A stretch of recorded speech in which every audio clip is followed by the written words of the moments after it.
Minister, at the moment in Dublin, the analysis of the commercial property market shows us we're dealing with a bubble in commercial property that exceeds the bubble we saw 2006-2007. And there's all manner of downsides to this.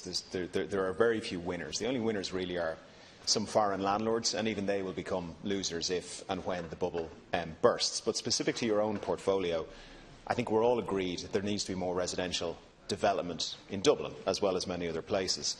But because there is so much more profit to be made in Dublin now from commercial property development because of this bubble than there is from residential property development, what I'm hearing from investors and from developers is they will, of course, direct their assets to commercial, which therefore crowds out residential development. So my question to you is, are you aware of this? Do you think it's a serious issue? And do you think there needs to be a pushback to have these foreign landlords, commercial property developers, actually pay tax in this country to stop crowding out residential development? Thank you. Minister, 2 minutes. Yeah, well, I mean, undoubtedly we've seen an extraordinary acceleration in investment and delivery of commercial property across Dublin. It's not just Dublin, it's also in Cork now as well. And on one level, that's a really good thing because those commercial properties are filling up. It's part of facilitating a significant number of foreign direct investment jobs and indeed expansion of the number of Irish companies across the capital. But I've read your paper, actually, that you produced in response to the Finance Bill on this issue. And certainly the rents that are being paid for now for commercial property in parts of Dublin, compare with some of the other top capitals in Europe. The question you're asking, though, is whether or not this is crowding out and preventing investment going into residential build. I'm not sure there is a crowding out effect. I think there is certainly a more attractive option for investment and commercial property than residential property, definitely. But the way to address that is the key issue. And what we're trying to do is we are trying to ensure that the viability of residential investment is significantly improved. So in terms of actual sites and zoning, there's enough planning permission in Dublin for 27,000 residential properties today. And there's only 4,000 or 4,500 or so under construction. So the sites are there. For a whole series of reasons, some of them aren't being moved on.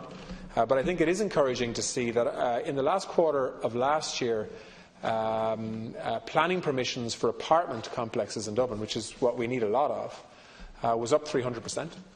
So we are starting to see an appetite for risk and investment in residential property now in Dublin.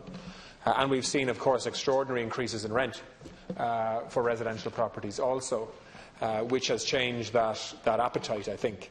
We are now introducing a brake on that rental inflation through introducing rent pressure zones, and we need to make sure that the incentive remains in place to ensure that money is investing significantly in residential property. So I'm not sure that, because undoubtedly there's extraordinary viability in building commercial property as an investment in Dublin right now, I'm not sure whether if that hadn't happened, that we would have seen an acceleration any faster than we're seeing it in residential property.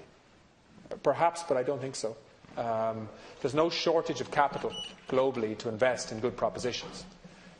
They've simply chosen, because of the economics of building commercial property in Dublin right now, to invest there, and that's been the case for the last 2 to 3 years. I think we're starting to see that appetite grow now in the context of investing in residential property. We've put €200 million, for example, into an infrastructure fund.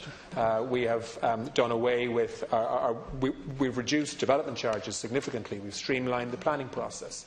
I'm going to deprive other members. Well, 3 minutes. I'll come back at the supplementary question. Well, it will be a minute. Thanks. Thank you, Minister. Yeah, I don't know either, which is why the question. So we don't know. We don't know how much crowding out is happening, but there's a bunch of things we do know. We do know that the profits per square metre of development land or acre of development land for commercial property in Cork and Dublin vastly exceed the profits to be made from residential. We know that some of this has been driven by tax-free status which has been given to the property developers for highly dubious reasons. What do we know? We do know for the SMEs, for example, rents in Dublin have doubled in the last two to 3 years, commercial rents, and of course we've seen this massive explosion in residential rents. Now, I think the point, Minister, is we know that a lot of bad things are happening because of this commercial property bubble. One of the things I would put it to you that we don't know how bad it is this potential crowding out. But we do know it is likely, given normal incentives for a developer to hold land. You're saying there's a swathe of land for 27,000 residential units in Dublin, and yet only 4,000 are being done.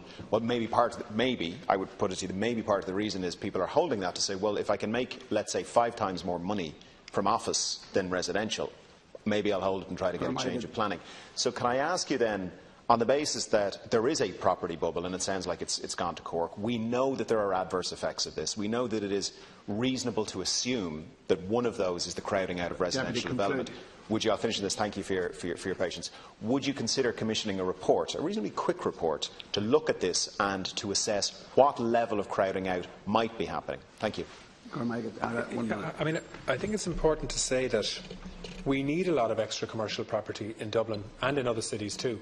I mean, if you talk to the IDA, actually accessing suitable properties is now a big issue. There is a pipeline of companies that want to come to Ireland to employ and provide good jobs here. And one of the challenges is being able to build office accommodation and commercial accommodation for them quickly enough in areas like Dublin and Cork. And there are very few good quality office developments now that aren't being filled. So, I don't think that the way in which we should approach increasing residential property investment and provision should be to try and, reduce the delivery of commercial developments. I think we need both, is the straight answer.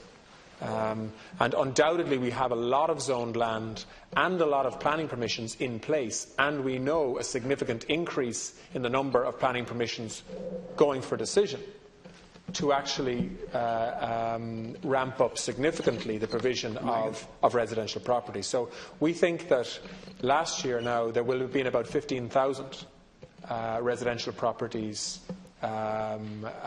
finished last year, which is about 1,000 more than people were anticipating last summer. And I think we'll be ahead of expectations again this year. So we're seeing a correction happening quite quickly. Sorry, a short supplementary. Very quick. So I agree we do need a balance. The problem is the profits for commercial development so vastly outweigh the profits for residential development that we're not getting that balance. So we agree there has to be a balance between high quality, grade A office space and all sorts of other commercial office space and good homes for people to live in. But if you can make 5 to 10 times more money by building an office block than you can by building 3-bed semi-Ds, what are you going to do? You're going to build the office block. And so my question to you is, on the basis that that is reasonable to assume, that is a reasonable logic, and it is reasonable to assume, and I have plenty of anecdotal evidence that developers are choosing not to develop residential because of the profits, which of course they would. Would it not make sense, and could I ask you, would you commission a short report to look into the potential harm that the property bubble in Dublin is causing, the commercial property development bubble is causing? Thanks. A brief answer, Minister, please. Yeah, no, well, I mean, I'll have a look at that, but I'm not going to commit to that report on the floor now. But I will have a look at it and I'll come back to you.